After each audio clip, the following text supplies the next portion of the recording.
After 8 long months of pushing conspiracy theories one after another, well, liberals still refuse to accept a simple truth.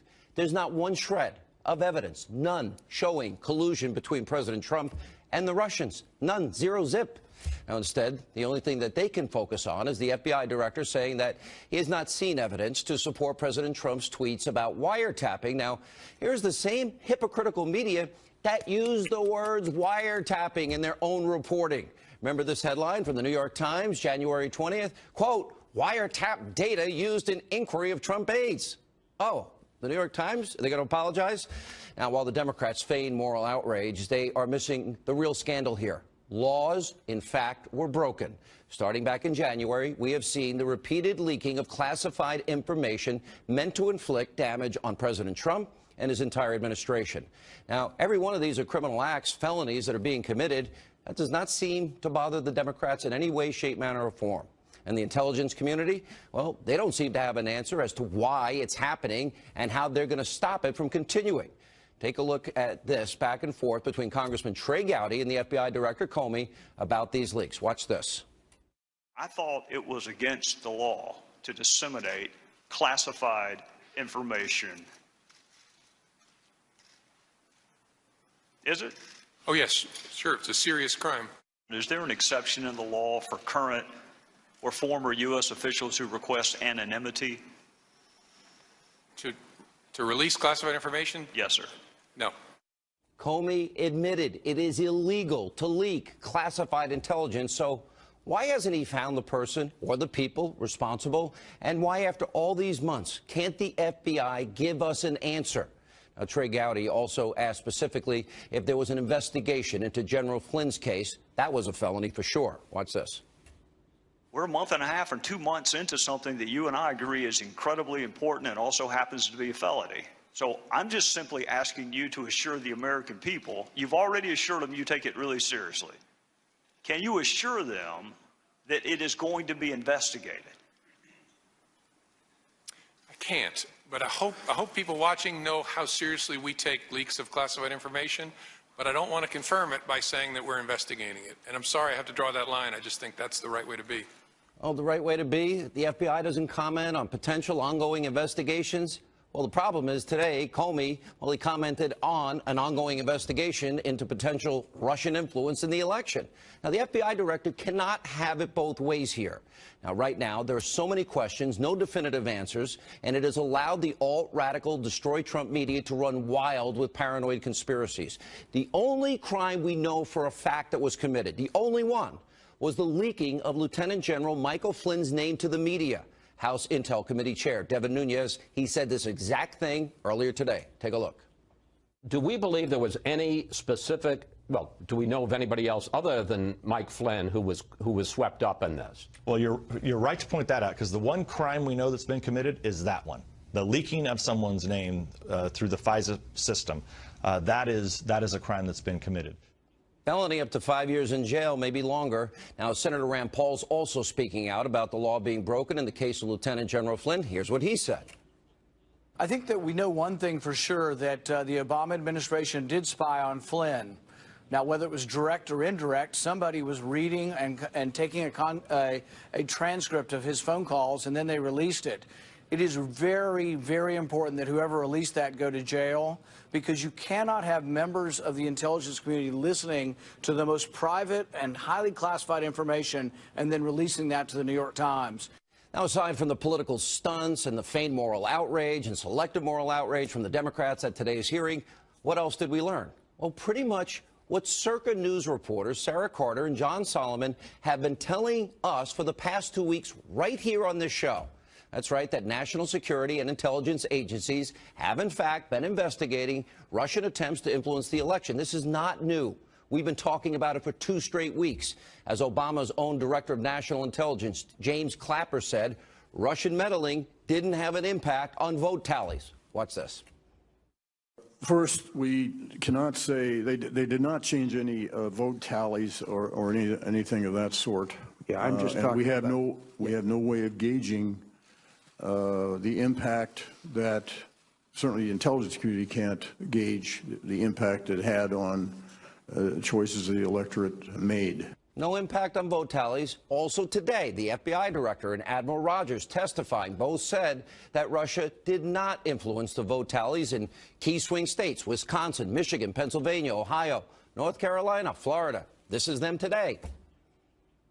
Do you have any evidence that Russia's cyber actors changed vote tallies in the state of Michigan? No, I do not, but I would highlight we're a foreign intelligence organization, not a domestic intelligence organization. So it would be fair to say we are probably not the best organization to provide a more complete answer. How about the state of Pennsylvania? No, sir. The state of Wisconsin? No, sir. State of Florida? No, sir. The state of North Carolina? No, sir. The state of Ohio? No, sir. So you have no intelligence that suggests, or evidence that suggests, any votes were changed? I have nothing generated by the National Security Agency, sir. Director Comey, do you have any evidence at the FBI that any votes were changed in the states that I mentioned to Admiral Rogers? No. No, none. Comey also noted that, in fact, it's happened before, and Russia will try to interfere in the 2020 election. And by the way, if you read the tea leaves here, the investigation seems to now be focused on specific individuals, and let me emphasize, not President Trump. Now, of course, the Democrats, they didn't mention that today. Instead, they're pushing the false Russian narrative lie. So if influencing elections of foreign countries is so awful, so horrible, where were all of these Democrats back when President Obama was trying to influence the Israeli elections? Now, let me remind every one of you hypocrites in Congress and all you liberal snowflakes out there that, in fact, a congressional investigation found that back in 2014, an Israeli political group used 300,000+ taxpayer dollars from the Obama State Department in a grant to create a political apparatus to try and defeat our closest ally in the Middle East, the Prime Minister of Israel, Benjamin Netanyahu. What a bunch of hypocrites. Here with reaction, Circa News. The FBI had conducted a traditional investigation into Trump's server that was located outside of Trump Tower, and that they found no evidence of criminality at all in the server, the pings that were reported between his server and the Russian bank. We also talked about the FISA and that there was an overall investigation into Russian hacking. This proved out to be true. And I want to bring up something that you just talked about, Sean, that's so important. There's also no evidence, according to our sources, of any collusion between Trump or his team and Russia and the Russian hacking. So we've seen that from Senator Grassley. We've seen it from Chairman Nunes. We've heard it from Clapper. We've heard it from numerous other sources, people who support Hillary Clinton, like former acting CIA acting director Mike Morrell, who all have said there is no evidence to date to support that. But that was one of the things that was not answered at the hearing. You know, and the Destroy Trump media is very interesting how they spun this thing today. The FBI wouldn't confirm that the tweet of Donald Trump about wiretapping by the Obama administration. Interesting. Wiretapping and surveillance technically are two different things, but I would argue we may be parsing words. Nobody asked if the Trump server at any point was surveilled, the Trump Tower server was surveilled at any point by any law enforcement, and whether or not James Comey knew it. Wouldn't that be the better question to have asked? Yeah, I think that would have been the better question to have asked. And it goes way beyond that. Okay, physical wiretapping of Trump Tower. Okay, that's what they've said. That's the evidence. Even Nunes came out and said, okay, there is no evidence of physical wiretapping at Trump Tower. But remember, Chairman Nunes went further. He said, but was there surveillance in general? Was Flynn the only one? We know for a fact that people had unmasked Flynn's name in his conversation with the Russian ambassador, and that leaked. Was that the only name? Are there more names out there? How many people saw unredacted transcripts of phone conversations between Trump and his associates and foreign leaders? Because remember what the FISA covers, Sean. Right. It covers the foreign leaders. So anytime President Trump, back then candidate Trump, made a phone call to a foreign leader or spoke to them, was that viewed by others? I mean, that's something that Chairman Nunes and others want to know. You know what's sad is that the director of the FBI, who doesn't comment on ongoing investigations, well, he commented on an investigation that you've been reporting on for 2 weeks. That, in fact, there were 2 warrants issued. One was FISA, one was non-FISA. And it was not against Trump, but it was into the Russian influencing or attempt to influence of the election. It has nothing to do with Donald Trump. In an ancillary area, when it did, they looked into the Trump server. They found nothing. He didn't say that today. Why? And how important is that for the public to know? Well, he's very limited on what he can say because the DOJ gives him those parameters, right? The Department of Justice says these are the parameters in which you can disclose this information. And maybe because the report isn't closed yet, the investigation is still ongoing, he didn't answer those questions. What we do know, and I've contacted the DOJ, I asked them, is there an investigation into the leak? Have you given permission for the FBI to investigate that leak? They would not answer me either way. But we do know from the sources we've been speaking to. Why are they selective in what investigations they're willing to comment on when they don't comment on investigations? Exactly. I mean, that's a very good point, and they won't answer that. But what we do know is, according to our sources at the FBI and on the Hill, they have not been given that permission Last yet. question. The real story is seeming to move in a political direction.